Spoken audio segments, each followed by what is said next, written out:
ಗಂಗಾವತಿ ನಗರದ ಜುಲೈ ನಗರ ರಸ್ತೆಯಲ್ಲಿ ಬರುವ ಬಿಲಾಲ್ ಮಸೀದ್ ಹಿಂಭಾಗದಲ್ಲಿರುವ ಕಬರಸ್ಥಾನ ಜಾಗದಲ್ಲಿ ಇರುವ ಹೈಮಾಸ್ಕ್ ದ್ವೀಪಗಳು ಟ್ರಾನ್ಸ್ಫಾರಂ ಟಿಸಿಯಿಂದ ಅದರ ತಂತಿಗಳು ವೈರ್ಗಳು ಸುಮಾರು 5.5 ಫೀಟ್ ಕೆಳಗಡೆ ಜೋತು ಬಿದ್ದಿದ್ದು ಅದರ ಮೇನ್ ಪಾಸ್ ತಂತಿ ಹೊರಗಡೆ ಬಿದ್ದಿದ್ದು ಅಲ್ಲಿರುವ ವ್ಯಕ್ತಿ ಮುಸಪ್ಪ ಹೋಟೆಲ್ ಮುಸ್ತಾಫ್ ಈ ವ್ಯವಸ್ಥೆಯನ್ನು ನೋಡಿ ತಕ್ಷಣ ಗಂಗಾವತಿ ನಗರದ ಸಾಮಾಜಿಕ ಸೇವಕ ಬಿಕೆ ಮೊಹಮ್ಮದ್ ಅಲ್ತಾಫ್ ಹುಸೇನ್ ಅವರಿಗೆ ಕರೆ ಮಾಡಿ ಈ ವಿಷಯವನ್ನ ತಿಳಿಸಿದರು. ತಕ್ಷಣ ಮೊಹಮ್ಮದ್ ಅಲ್ತಾಫ್ ಹುಸೇನ್ ರವರು ತಕ್ಷಣ ಎಚ್ಚೆತ್ತುಕೊಂಡು ಗಂಗಾವತಿಯ ನಗರಸಭೆ ಅಧಿಕಾರಿಗಳಾದ ಜೆಇ ಪ್ರವೀಣ್ ಸಾಗರ್ ಸಾಹೇಬರಿಗೆ ಈ ವಿಷಯವನ್ನ ಸಂಕ್ಷಿಪ್ತವಾಗಿ ವಿವರಿಸಿದರು. ಕೂಡಲೇ ತಮ್ಮ ಸಿಬ್ಬಂದಿಗಳಿಗೆ ಕಳುಹಿಸಿಕೊಟ್ಟರು.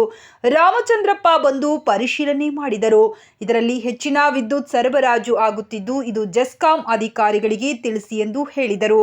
ಜೆಸ್ಕಾಂ ಅಧಿಕಾರಿಗಳಾದ ಪ್ರವೀಣ್ ಕುಮಾರ್ ಸರ್ ತಮ್ಮ ಸಿಬ್ಬಂದಿಗಳಿಗೆ ಕಳುಹಿಸಿಕೊಟ್ಟರು.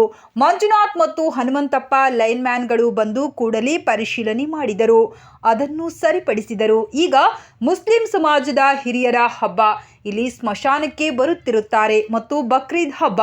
ಈ ಸಂದರ್ಭದಲ್ಲಿ ಈ ಎಲ್ಲಾ ಕೆಲಸವನ್ನು ಅಚ್ಚುಕಟ್ಟಾಗಿ ಮೊಹಮ್ಮದ್ ಅಲ್ತಾಫ್ ಹುಸೇನ್ ಅವರು ಕಾರ್ಯನಿರ್ವಹಿಸಿದರು ಮತ್ತು ಗಂಗಾವತಿಯ ನಗರಸಭೆ ಅಧಿಕಾರಿಗಳು, ಸಿಬ್ಬಂದಿ ವರ್ಗದವರಿಗೆ ಮತ್ತು ಜೆಸ್ಕಾಂ ಅಧಿಕಾರಿಗಳಿಗೆ, ಲೈನ್ಮನ್ಗಳಿಗೆ ಮೊಹಮ್ಮದ್ ಅಲ್ತಾಫ್ ಹುಸೇನ್ ರವರು ಹೃತ್ಪೂರ್ವಕವಾಗಿ ಧನ್ಯವಾದ ಹೇಳಿದರು.